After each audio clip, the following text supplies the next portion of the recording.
Após as festividades natalinas, vereadores de João Pessoa retomaram os trabalhos. Mas a votação do orçamento 2020 deve ficar para a próxima semana. A sessão ordinária contou com 25 parlamentares, que no primeiro momento limparam a pauta dos vetos. A LOA já está madura para votação no plenário.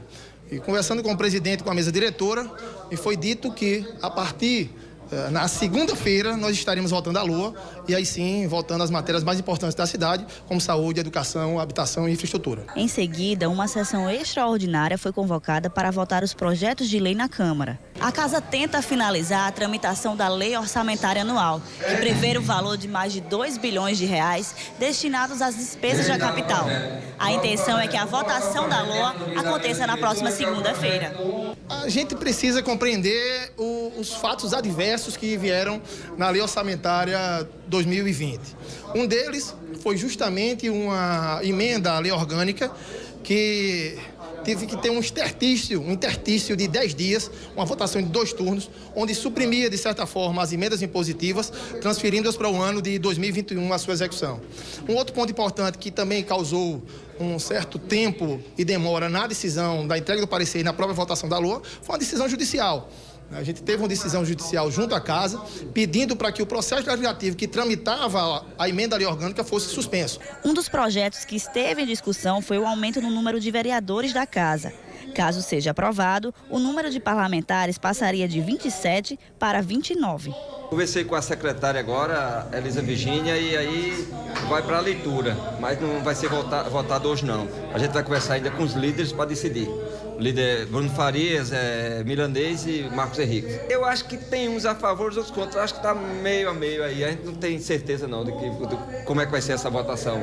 Para o presidente da Câmara, será difícil aumentar o número de vereadores sem alterar o valor das despesas. No momento, a população não está querendo aumento de vereadores, mas, em outro lado, eu vejo que ainda não vai ser o aumento de verbas e de repasse. Eu acredito que é mais gente trabalhando aqui na casa. Já para o líder da bancada do governo, é um projeto que deve ser aprovado por unanimidade e que, para não aumentar os gastos, pode ser feita uma redistribuição da verba. Tem que explicar para a sociedade que não existia aumento de custos.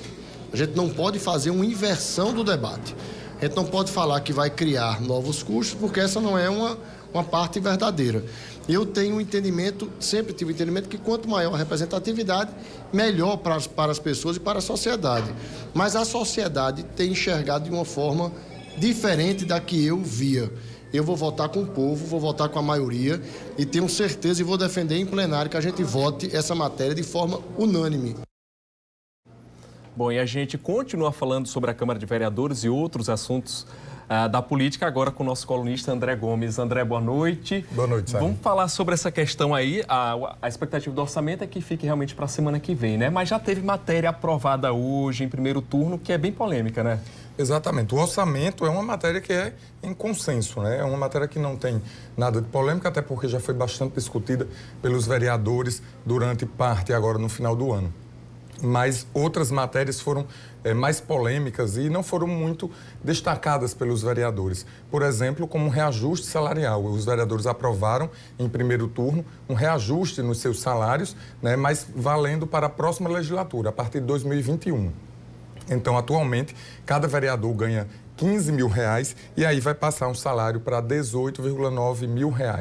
E aí também o do presidente, porque o presidente tem um salário maior do que os outros vereadores, passa dos atuais R$19.500 para R$28.400. Além desse projeto de reajuste salarial, eles também aprovaram, e aí já valendo para janeiro do próximo ano, né, uma colocação de verba de gabinete. Né? Eles terão, a partir de janeiro, mais R$7 mil à disposição para gastar com as atividades parlamentares. É parecido do que acontece hoje na Assembleia Legislativa, né? Cada deputado tem sua verba de gabinete e gasta aí com telefone, com outras coisas que dizem respeito à atuação parlamentar. Então, os vereadores aqui de João Pessoa também terão essa verba, né, a partir de janeiro do próximo ano, ou seja, inflando ainda mais os gastos e os custos dos vereadores aqui de João Pessoa. E a Câmara tem como marcar com essa despesa a mais que eles estão criando? Olha, Simon, Até tem, não é? Porque o orçamento previsto para a Câmara Municipal no próximo ano, né, dentro da LOA, é de mais de 64 milhões, né? Então, por mês, a Câmara recebe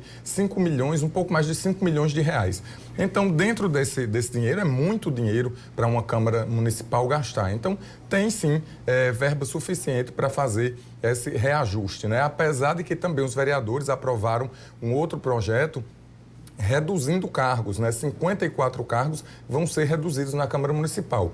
2 assessores de cada vereador vão ter que ser tirados da folha da Câmara Municipal a partir também do próximo ano. Então, os vereadores estão fazendo essas rearrumações, mas, por outro lado, não deixam de aumentar os lucros nos seus gabinetes. Mas, ao mesmo tempo que eles querem diminuir, né, a quantidade de funcionários e servidores, também estão querendo aumentar a quantidade de parlamentares na casa. Então, exato. Vai terminar entrando numa balança? Exatamente. A balança vai ser um pouco complicada, né? Porque eles, como eu falei, o orçamento é um único. A Prefeitura repassa o 12º, é um valor único. Então, cabe aos vereadores fazer essa divisão. Como o Saime bem lembrou, se for aprovado o projeto, que está também em tramitação na casa e deve ser aprovado na próxima segunda-feira, cria aí mais 2 novas cadeiras de vereadores, né? Mais 2 novos gabinetes, ou seja, mais 2 novas estruturas, né, de gastos dentro da Câmara Municipal. E aí já vale para as eleições do próximo ano. Então, esses 2 novos vereadores já entram a partir de janeiro de 2021. Mas dentro dessa composição e desses 64 milhões anuais, a Câmara Municipal e os vereadores terão que se readequar para atualizar todos esses gastos naquela casa. Bom, agora a gente muda de casa legislativa, vai para a Assembleia, porque o presidente Adriano Galdino, ele tem na cabeça que ele quer construir uma nova sede da Assembleia. E tem verba para isso? Olha só, Saime, é verdade. Esse ano o presidente Adriano Galdino, apesar da reforma recente que passou a Assembleia Legislativa, mas o presidente Adriano Galdino constatou que não foi suficiente, que o prédio localizado ali na Praça dos Três Poderes é um pouco antigo. Então, por mais reformas que se faça, não é suficiente. E ele está tentando garantir verbas para a construção de um novo anexo, né, como ele está chamando. Não seria uma sede. A sede continuaria na Praça dos Três Poderes, mas ele quer levar um plenário e gabinetes dos deputados para um outro local. Então, isso já foi garantido, inclusive, no orçamento do próximo ano, porque o relator do orçamento, o deputado Tião Gomes, garantiu aí um valor de 6 milhões de reais para a construção desse novo prédio. Aí, vamos esperar agora para saber onde será a construção desse novo prédio. Lembrando que o presidente Adriano Galdino disse que a Assembleia da Paraíba fica a desejar por outras assembleias de outros estados, né, como aqui nos vizinhos Pernambuco e Rio Grande do Norte, que não tem muita estrutura para adequar ou para compor aí, para admitir as pessoas lá dentro. Inclusive, nos debates, né, nas audiências públicas, é um pouco apertado realmente para que a população esteja presente. Então, ele não desistiu e no próximo ano ele deve continuar, Simon, essa peregrinação de mais recursos para construir a nova sede. Tá certo. Bom, e a gente fala agora da Operação Calvário, que teve mais um pedido aí de recurso negado pela ministra do STJ em relação aí a um dos presos. Quem foi? Exatamente. Valdson Souza, né, que foi secretário de Saúde e de Planejamento aqui do estado da Paraíba, fez uma nova solicitação, né? A defesa dele fez uma nova solicitação de habeas corpus junto ao STJ, mas aí a ministra Maria Tereza negou mais uma vez. Essa já foi a terceira vez que Valdson tenta esse pedido. Inclusive, a defesa chegou a alegar, quando da soltura do ex-governador Ricardo Coutinho, que seria injusta, né, a soltura de Ricardo e a manutenção da prisão dos outros, né, envolvidos aí dentro da Operação Calvário. Então, ele faz essa solicitação e aí a defesa deve recorrer novamente dessa negativa. Lembrando que a PGR, né, a Procuradoria-Geral da República, chegou a pedir novamente o retorno de Ricardo Coutinho e da prefeita do Conde, Márcia Lucena, à prisão. Esse recurso foi para Maria Tereza também, a ministra, mas ela encaminhou para outra ministra, Laurita Vaz, que é a relatora da Operação Calvário dentro do STJ. Então, a ministra Laurita está analisando ainda e essa decisão deve ficar apenas para o próximo ano, lembrando que o judiciário está em recesso, né, e só volta a partir de janeiro. Então, o governador Ricardo Coutinho deve se manter solto, então, por esses dias, agora na virada do ano. Mas se aguarda uma decisão da ministra Laurita Vaz sobre a prisão de Ricardo e da prefeita Márcia Lucena. Tá certo, André. Por hoje é só? Por hoje é só. Tá ok, muito obrigado. Eu que agradeço, boa noite. Boa noite.